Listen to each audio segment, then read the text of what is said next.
He is an icon. He is a hip-hop giant. I want y'all to make some noise. Matter of fact, get on your feet for the one and only Juvenile.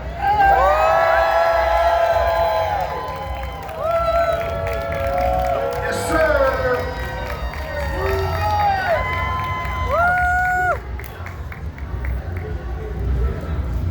My way. So listen, there's a lot to get to, Jude, but I want to start April 11th, 2023. It was a tweet by this guy named They Love Mike, and they tweeted you directly. And they said, Juvenile, we gotta get you to play a tiny desk, man. And your response was, you want to say, I can say it. Matter of fact, I'm gonna say it. Go ahead. Man, what the fuck is the tiny desk? And no, by the way, he said, what the fuck is a tiny desk? And then he said, no, I'm not gonna do it. Already. And what happened after that, Jude?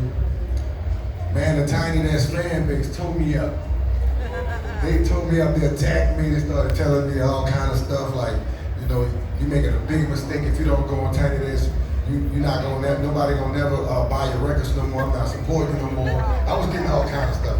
And my daughter, I got a call from my daughter. And she was like, Daddy, you about to mess up, you about to ruin your career. You need to really do this. So shout out to all the fan base out there, man. Shout out to my dude Travis for pushing me up to doing it too, man. Yeah, so between April and June, there was a slew of tweets. So once you found out what Tiny Desk was, after hundreds of thousands of tweets, you put out a call to action. You basically said, if this tweet gets 10,000 retweets, I'll consider. Right.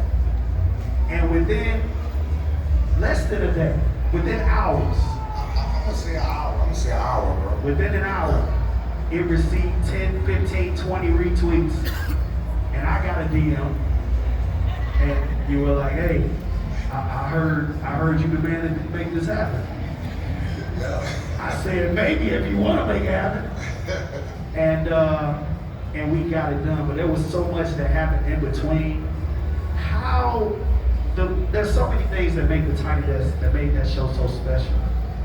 But the way y'all strategized, the way y'all put the band together, who y'all got, that's what really made it special. So tell me a little bit about the plan, how y'all put the band together, how y'all get like John Baptiste to come from Paris. Yeah, that was crazy, right? How did that go down? Well, I had just saw John like a week before we actually left to go do the Tiny Desk. You know, we was recording the song together. So John said, hey, you know, I know you haven't threw me an invitation, but if you're gonna do Tiny Desk, you know, I would love to. I would come down and do it with you. I'm like, for real? Like, no. I'm like, for real? I'm like, yeah, I come down. So, you know, we went to asking the fan base stuff like, who y'all think I should have for me? And the fans right out the gate said, Manny Fresh. Yes. Right out the gate, Yes. Manny Fresh. I'm like, yeah, bro, I think that'll be a Make some noise for Manny Fresh, y'all. Yeah.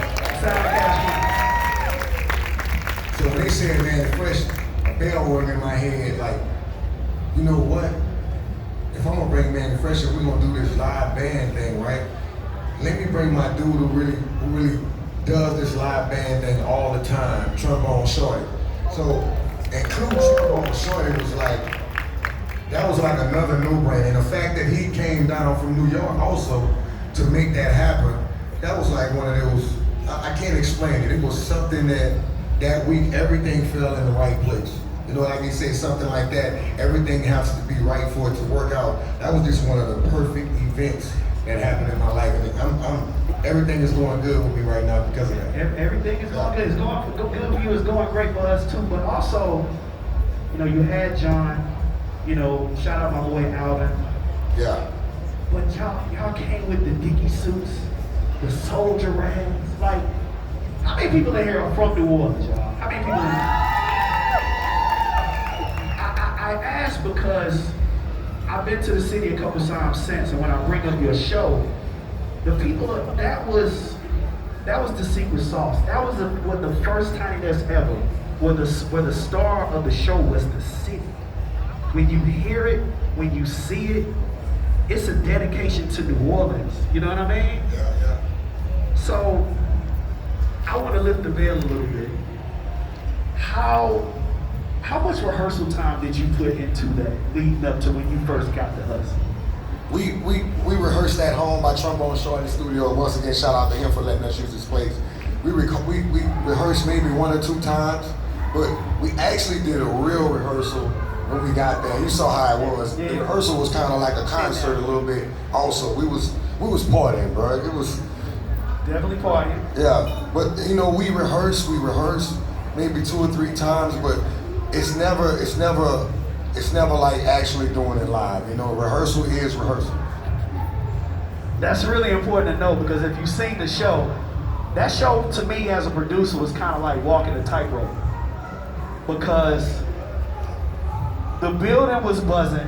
If you all don't know, basically most of the the audience that you all hear, that's just people who work at NPR. Yeah. It's all NPR staff. I know a lot of people hit me like, how can I get tickets? It's just a treat for people who work there, and if Exactly. you happen to know somebody who works there, you might get in. So I say all that to say, the building was buzzing. You know, once you tweeted out that it was finally happening and we were doing it for Black Music Month, you know, everybody was trying to get into the show. And it's a small space. It's a very small space. It is. It's small. The audience is 2, 3, 4 feet away, and it's just an energy exchange. So after rehearsal, you know what? I want to ask you a question because plenty of artists have told me this after they perform. Were you nervous? You know what? I think the years of experience and me starting off, you know, being an MC in a club, big mans and Newtons like that, I think that kind of like it helped me out because when I do stuff like that on TV, I'm never nervous for some apparent reason. I get nervous at events, other people's events, like weddings and stuff like that.